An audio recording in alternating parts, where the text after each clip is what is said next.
Police constable અને પીએસઆઈને લગતી સંપૂર્ણ તૈયારી એ પરીક્ષા પહેલાં કેવી રીતે પૂરી થઈ જાય, દરેક વિષય ઓછા સમયમાં એમાંથી પૂરેપૂરા માર્ક્સ અપાઈ શકે, એના માટે આપણે આયોજન કરેલ છે કે રોજ દિવસમાં 2 થી 3 લેક્ચર રૂબરૂ અભ્યાસ.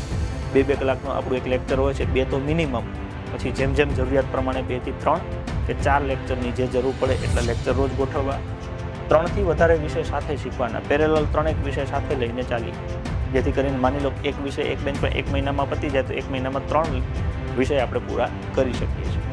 રોજ અભ્યાસ અને એની રોજ ટેસ્ટ. જે ડેલી જેટલું ભણો છો એની ડેલી ટેસ્ટ આપવાનું છે. એટલે ભણતું જવાનું છે, શીખતું જવાનું છે, રિપીટ કરતું જવાનું છે, આગળ વધતું જવાનું છે.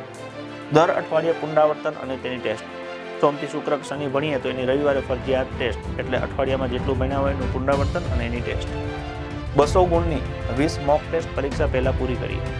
માની લો કે સોમથી શનિ ભણીએ, રવિવારે મોક ટેસ્ટ આપવાનું થાય તો 20થી વધારે ટેસ્ટ પેપર આપણે તૈયાર કરી દીધેલા છે કે દર રવિવારે આપણે કમસે કમ એકાદું આપીએ તો પરીક્ષા પહેલાં 20 પેપરની પ્રેક્ટિસ થઈ જાય. પરીક્ષા નજીક આવે ત્યારે એની સંખ્યા વધારી દેવાની. પહેલાં અઠવાડિયે 1, પછી જરૂર પડે તો અઠવાડિયામાં 2, 3, 4 પેપર પણ આપણે આપી શકીએ છીએ.